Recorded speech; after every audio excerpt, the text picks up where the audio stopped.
آج پھر وہ تاریخ دہرا دی گئی جو آج سے 16 سال پہلے نشتر پارک میں دہرائی گئی۔ آج پھر ہمارے 27 ہیروں کو کرچی کرچی کر دیا گیا۔ 70 ہمارے میلاد پاک کے جلوس میں شامل ہونے والے 70 بندے زخمی ہیں اور 27 شہید ہو چکے ہیں۔ کیا یہ لاشیں اٹھانے کا ذمہ ہم نے لے رکھا ہے؟ نہیں نہیں، ایسے نہیں ہوگا۔ گستاخیاں ہوتی ہیں صحابہ کے خلاف، صحابہ کی شان میں گستاخیاں کی جاتی ہیں، میلاد نبی کے جلوس میں بم دھماکے کیے جاتے ہیں۔ دوستو، یہ جس طرح کیا جا رہا ہے، کیا خیال ہے آپ کا؟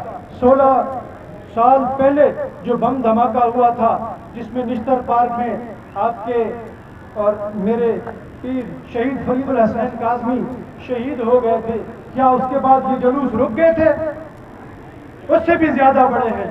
اور میں یہ کہہ رہا ہوں کہ یہ جلوس جتنے بھی بم دھماکے ہو جائیں یا جو بھی دھماکہ آپ لوگ کر لیں، یہ میلاد کا جلوس ہے۔ مصطفیٰ کریم صلی اللہ علیہ وسلم کے عظمتوں کے جھنڈے گاڑے تھے، ان کی عزتوں کا جلوس ہے، ان کی ناموس کا جلوس ہے، اور یہ جلوس ہمیشہ ہمیشہ چلتا رہے گا۔ نبی کریم صلی اللہ علیہ وسلم کی عزتیں، عظمتیں، سب پر ہمارا سب کچھ قربان، ہماری جان، ہماری آل، ہمارا مال، ہم سب کچھ قربان کرنے کے لیے تیار ہیں۔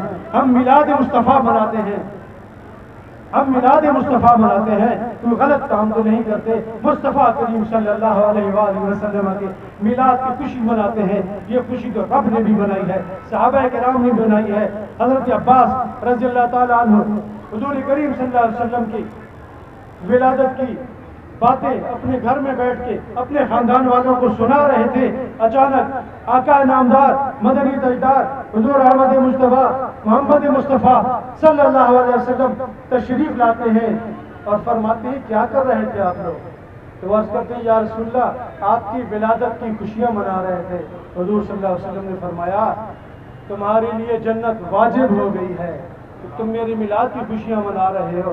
میلاد کی خوشی میں تو حضور صلی اللہ علیہ وسلم خود فرما رہے ہیں کہ روزہ رکھو، اور ہم آج بالکل پرامن طریقے سے بغیر کسی شور شرابے کے میلاد پاک مناتے ہیں، اور پھر بھی اس میں یہ معاملات ہوتے ہیں۔ میں حکومت وقت سے بھرپور طریقے سے یہ اپیل کروں گا کہ جو گستاخیاں روکی جائے،